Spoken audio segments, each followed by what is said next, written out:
बिस्मिल्लाहिर्रहमानिर्रहीम। अज़ीज़ तलबा व तालिबात, अस्सलामु अलैकुम वरहमतुल्लाहि वबरकातुहू। आज का हमारा लेक्चर इस्लाम के बुनियादी अकायद में से आखिरी अक़ीदा आखरत के मुतल्लिक़ है। और आज का जो हमारा टॉपिक इस अक़ीदे के ज़ैल में हम पढ़ेंगे वो है आखरत का मफ़हूम और इसके मुतल्लिक़ कुरानी तालीमात का ख़ुलासा।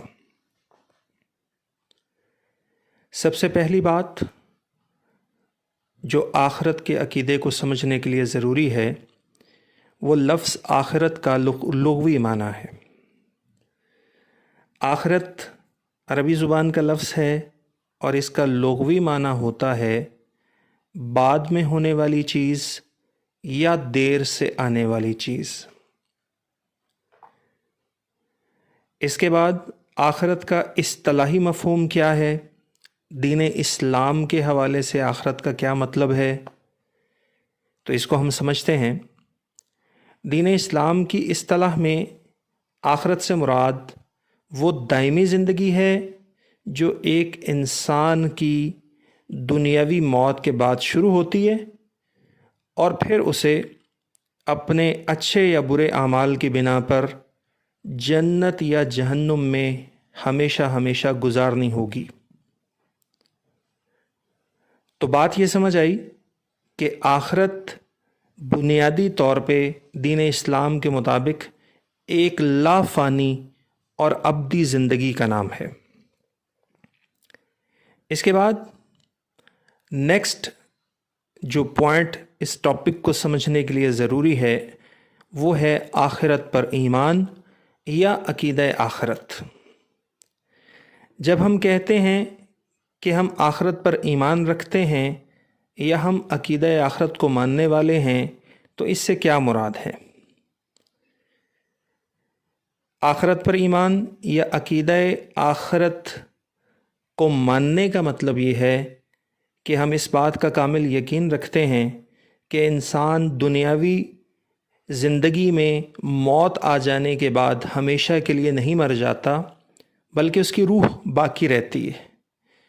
एक दिन ऐसा ज़रूर आएगा जब अल्लाह ताला इंसान की रूह को उसके जिस्म में दोबारा मुंतकिल फ़रमाएगा और फिर उसे दुनिया में किए हुए अच्छे या बुरे आमाल का बदला जन्नत या जहन्नुम की सूरत में दिया जाएगा।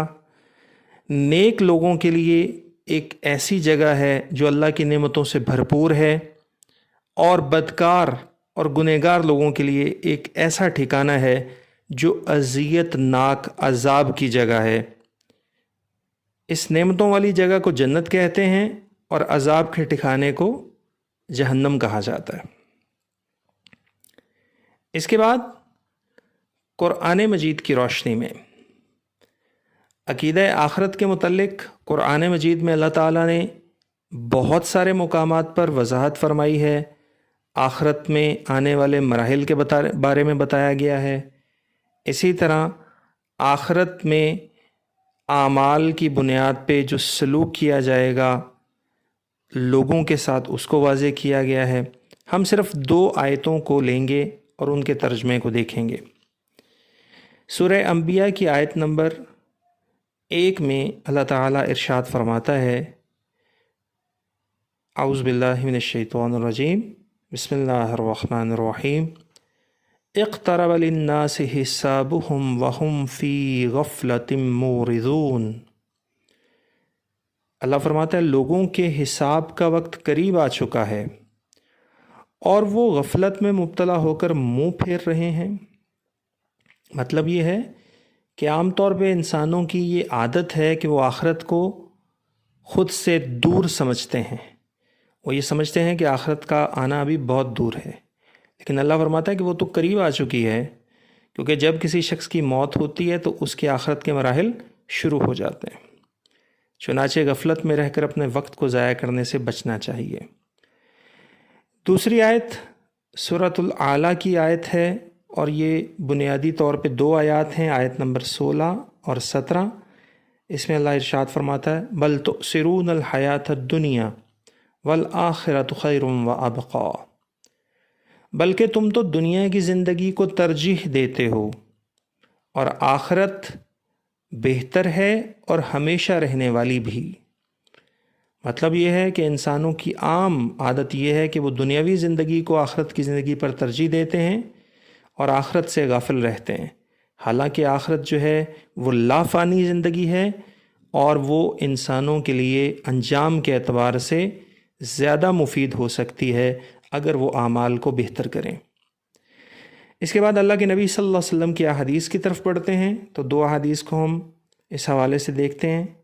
صحیح مسلم میں اللہ کے نبی نے فرمایا صلی اللہ علیہ وآلہ وسلم، الدنیا سجن المؤمن و جنت الکافر، کہ دنیا جو ہے مومن کے لیے قید خانہ ہے اور کافر کے لیے جنت ہے۔ اسی طرح نبی اکرم صلی اللہ علیہ وسلم نے جامع الترمذی کی ایک حدیث کے مطابق یہ بات ارشاد فرمائی کہ اگر اس دنیا کی حیثیت اللہ کے نزدیک ایک مچھر کے پر کے برابر بھی ہوتی تو اللہ تعالیٰ کسی کافر کو ایک گھونٹ پانی بھی عطا نہ فرماتا۔ مطلب یہ ہے کہ اللہ تعالیٰ کے نزدیک دنیا کی کوئی حیثیت نہیں ہے، چنانچہ اس دنیا میں بعض اوقات ایسا ہوتا ہے کہ نافرمانوں کو زیادہ نعمتیں مل جاتی ہیں۔ اس کا ہرگز یہ مطلب نہیں کہ وہ کامیاب ہیں، اس کا مطلب یہ ہے کہ دنیا اللہ کی نظر میں بہت زیادہ مرغوب نہیں ہے، بلکہ یہ امتحان کی جگہ ہے۔ یہاں انسان کو مختلف طریقوں سے آزمایا جائے گا، کبھی اسے بہت زیادہ مال دیا جائے گا اور کبھی اس کے مال میں کمی کر دی جائے گی۔ چنانچہ اللہ تعالیٰ سے دعا کرنی چاہیے کہ ہمیں آخرت پر کامل یقین رکھنے کی توفیق عطا فرمائے۔ والسلام علیکم ورحمۃ اللہ وبرکاتہ۔